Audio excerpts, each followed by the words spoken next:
नमस्कार, व्योम टीवी के पेज में श्रीमान 2024 के राजनीतिक समीकरण में पुनः आपका स्वागत करता हूं। हर पार्टी अंतिम चरण में आकर अपना विश्लेषण करेगी, लेकिन अभी बात उठता है कि 20 तारीख की तैयारी को लेकर जिस तरीके से राजनीतिक समीकरण और विषाद बिछाया जा रहा, उसमें एक बात तो स्पष्ट है श्रीमान, हम आपके दिल में रहते हैं बोलकर वोट लिया जाए। चलिए क्या कुछ होगा। जेबी केसेस जेल कैंप के प्रतिनिधित्व के लिए जयराम महतो दिन रात सुबह शाम अपने जितने भी प्रतिनिधि हैं या जितने भी उम्मीदवार हैं उनके लिए कड़ा मेहनत कर रहे हैं। अपने सीटों के बचाने के साथ अपने उम्मीदवार के सीटों को भी एक नई दशा और दिशा देने में लगे हैं। इन्हीं सारी चीजों को लेकर आज हमारे साथ है विनय शर्मा जी। जेबी केसेस जेल कैंप से बड़ा नजदीक से जुड़े हुए हैं और इनकी खासियत यही है कि इनका कहना एक ही है कि अगर झारखंड का तकदीर और तस्वीर बदलना है तो जयराम के समर्थन की बात करें। यह युवा मोर्चा के महासचिव भी हैं और स्क्रीनिंग कमेटी के मेंबर भी। चलिए पहले तो आपका स्वागत रहेगा। सबसे पहले तो आपको जोहार और आपके जितने भी दर्शक हैं उनको हमारा क्रांतिकारी जोहार। क्या कुछ चल रहा है इलेक्शन में हाल विनय जी? अभी आप देखिए, झारखंड की जो जनता है वो उन्होंने तय कर लिया है कि इस बार टाइगर को सीएम बनाना है। 23 तारीख को आप देख लीजिएगा, रिजल्ट हमारे पक्ष में होगा। मतलब ये तय आप लोग मान रहे हैं कि किसी पार्टी के साथ अलायंस करने की जरूरत नहीं पड़ेगी, एकदम बहुमत के साथ आप लोग आ रहे हैं। जिस तरह पिछले 2 वर्षों से केंद्रीय अध्यक्ष टाइगर जयराम महतो ने जिस तरह से मेहनत किया है, जिस तरह गरीब लोग, खतियानधारी लोग, स्थानीय लोग जिस तरह से हम लोगों की आइडियोलॉजी को पसंद कर रहे हैं, आप देखिएगा 23 तारीख को जो रिजल्ट होगा वो चौंकाने वाला होगा। अच्छा, क्या कुछ होना चाहिए था? अभी बीच में आप लोगों को लेकर बड़ा बवाल मचा, पार्टी के बहुत मेजर स्तंभ थे, जो कॉलम थे, वो लोग आपको छोड़कर चले गए। तो क्या कुछ उनके भीतर आया या कुछ तो मजबूरियां रही होगी, कोई यूं ही बेवफा नहीं होता। क्या मजबूरियां भीतर खाने चल रहा? देखिए, सबसे पहले तो उनका जो सोच है उसके बारे में मैं नहीं जाना चाहता हूं, क्योंकि देखिए जब वो इससे पहले देखिए जब उनको टिकट मिलता है तब हमारे साथ होते हैं, टाइगर का समर्थन में होते हैं। जैसे ही उनकी मुलाकात मुख्यमंत्री जी से होती है वो बेवफा और वफाई की बात करने लगते हैं। मतलब सीधा आप कह रहे हैं ये रिजवान वाली बात। रिजवान जी पहले भी तो गड़बड़ी में पकड़े गए थे। लिफाफा में आप लोग का उसका चिट्ठी बना, उनका रिपोर्ट बना, लेकिन आप लोग उसको डिस्क्लोज नहीं किए, बंद लिफाफे में ही रख दिए। अब अगर वो करवट लिए तो अपने भविष्य को सोच कर लिए होंगे ना। ऐसे में रिजवान जी पर इतना आप लोग आक्रामक क्यों हैं? देखिए, रिजवान जी का पहचान क्या था? आज 2 साल पहले उनका पहचान क्या था? अगर किसी को पहचान इनको किसी ने दिलाया तो टाइगर जयराम महतो। जब तक जयराम महतो के साथ जुड़े हुए थे तब तक उनको सम्मान पूरे झारखंड के लोगों ने दिया, उन्हें क्रांतिकारी से भी सुशोभित किया गया। लेकिन जैसे ही उन्होंने हमारी पार्टी को छोड़ा, जनता ने उससे हाथ छोड़ दिया। मतलब आपका कहना है कि आपके देवता की पूजा करें तो हम अच्छे भक्त हैं और आपके देवता की पूजा नहीं करें तो हम भक्त नहीं है, यही आप कहना चाह रहे हैं? नहीं जी, ऐसा कोई बात नहीं है। हम लोग विचारधारा के लिए निकले हैं, हम लोग झारखंड को बनाने के लिए निकले हुए हैं। हम लोग सभी के साथ एक ही विचारधारा रखते हैं। हम लोग गरीब की पार्टी है, हम लोग के यहाँ किसी के साथ अन्यायपूर्ण व्यवहार नहीं किया जाता है। देखिए, फिर आप लोग भी वही करने लगे, गरीब, दलित, शोषित, पीड़ित। ये परिभाषा अगर आप लोग भी लाइएगा तो कहीं ना कहीं भाजपा, कांग्रेस, जेएमएम इसी सारे चीजों के स्लोगन के साथ राजनीति कर रही है। इवन आजसू वाली बात भी रख रहे हैं हम आपसे।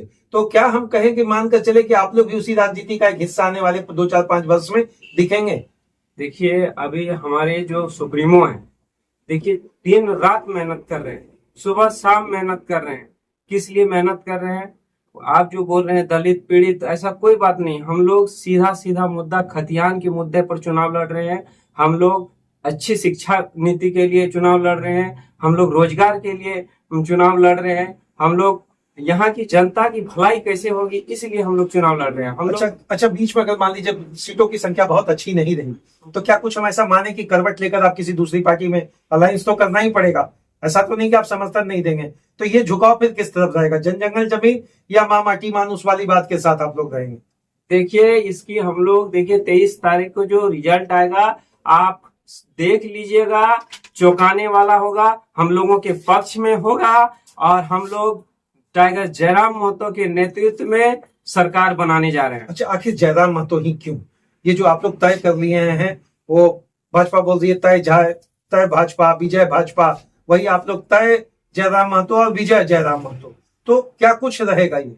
देखिए, टाइगर को लोग पसंद करते हैं, पूरे झारखंड के लोग पसंद कर रहे हैं। इसमें कोई दोहराई नहीं है कि टाइगर ही हमारे सुप्रीमो है, हमारे नेता है। उसके बाद जो भी नेता है सेकंड लाइन के नेता है। क्या कुछ होने जा रहा है इस बार चुनाव में?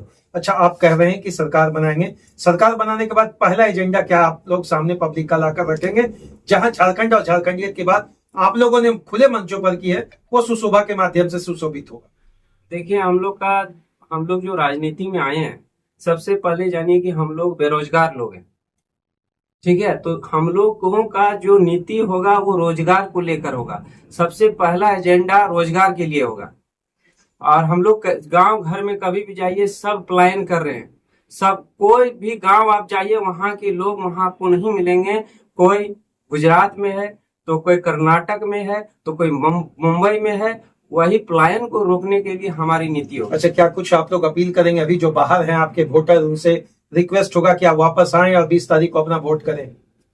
हम उन लोगों के लिए यही कहेंगे कि अगर झारखंड में रहकर आपको रोजगार चाहिए तो टाइगर जयराम महतो को समर्थन करिए। टाइगर जयराम महतो के पास इतने आइडियोलॉजी है, आपको रोजगार, वो अगर सरकार में आते हैं तो आपको रोजगार मुहैया कर सकते हैं। भाजपा क्यों नहीं? तो भाजपा, इससे पहले तो भाजपा की ही सरकार थी। आप 24 साल में, पिछले विगत 24 साल में भाजपा और जेएमएम ने ही राज किया है। तो दोनों ने किया है, तो अभी तक तो सभी लड़के बेरोजगार हैं, तो वो फिर से रोजगार कहाँ से? अच्छा, मैया योजना को लेकर बात उठ रही, तो आप लोग उसको मैया बप्पा ये सब बहुत समीकरण देकर तोड़ने का कोशिश कर रहे हैं, लेकिन वास्तविक यही है धरातल पर कि महिलाओं का एक बहुत बड़ा रुझान, एक बहुत बड़ा जनादेश जेएमएम के पक्ष में है, कांग्रेस के पक्ष में है। देखिए, मैया सम्मान योजना जो है, ये ठग योजना है। 2 महीना पहले आप इस तरह की योजना क्यों लाते हैं? आप यही वाला 5 साल जब आप जीता, उसी समय आप घोषणा कर देते हैं। वो लोग कोरोना काल का हवाला देते हैं कि नहीं, कोरोना काल का समय था, आर्थिक स्थिति से उतनी अच्छी नहीं थी, राज्य कोष खाली था, ये सब बहुत सारे चीज वो रखते हैं। तो आप लोगों को भी तो धैर्य बनाना होगा। सर, हमको बताइए ना, 2 महीना पहले क्यों, 1 साल पहले क्यों नहीं आपने किया? तो यही वाला घोषणा आप 1 साल पहले करते, छोड़िए 2 महीना नहीं, 6 महीना पहले करते। मैंने इसको राजनीतिक हथकंडा मान रहे हैं आप लोग। ये इसको लालच बोलते हैं। चुनाव में ऑफर, फिर चुनाव के बाद ठोकर, ये योजना बंद हो जाएगी। तो क्या आपके समर्थन से जो महिलाएं हैं या जो वैसी दीदी लोग हैं, क्या वो लोग फॉर्म नहीं भरे हैं? क्या ये एक बहुत बड़ा प्रश्न आता है। क्या जब फॉर्म भरे हैं, फायदा ले रहे हैं, उससे लाभ ले रहे हैं, तो क्या उनका झुकाव नहीं होगा उधर? नहीं, देखिए ना, जैसे कल हम राजगंज में हम लोग का सभा थी, हम लोग को कुछ बढ़ चढ़ के महिलाओं ने समर्थन किया, हमारी विचारधाराओं को माना। चलिए, क्या अपील रहेगा पूरे झारखंड की आम जनता से कि विनय शर्मा जी का बात सुने और वाकई में धरातल पर वोट 20 तारीख को दिख जाए? हम पूरे झारखंड के लोगों से एक ही अपील करना चाहते हैं, आप इस बार चुनाव खतियान के लिए करिए, विस्थापन नीति के लिए करिए, रोजगार के लिए करिए, अच्छी शिक्षा के लिए करिए, अच्छी व्यवसाय के लिए करिए। और आप टाइगर जयराम महतो को इस बार समर्थन करिए और अपना वोट कैंची छाप पर डालिए। धन्यवाद विनय जी, जिस तरीके से इन्होंने एकदम सुस्पष्ट तरीके से अपनी बात रखा है कि अगर झारखंड की नीतियों को झारखंड के भविष्य के लिए, झारखंड के निर्माण के लिए, झारखंड के अनुसार बनाना है, तो श्रीमान आपको एक धैर्य रखना पड़ेगा कि यही वो युवा है जो किसी ना किसी पार्टी का तस्वीर और तकदीर दोनों बदल जाता है। आखिर इसका तकदीर और तस्वीर कब बदलेगा? प्रश्न आकर रुका हुआ है। कौन पार्टी कितना बेहतर ढंग से अपना आकलन करके मूल्यांकन करेगा, 20 तारीख का बटन दबाएगी, ये तो मैं नहीं कर सकता, लेकिन मैं इतना जरूर कहूंगा कि अगर झारखंड का तस्वीर और तकदीर बदलना है तो आपको बहुत सोच समझ कर श्रीमान वोट करना है। बहुत बहुत धन्यवाद विनय जी। अब क्या कुछ होगा वो तो 20 और 23 के बीच का सफर में पता चल जाएगा। इसके लिए आपको बहुत बहुत धन्यवाद। धन्यवाद।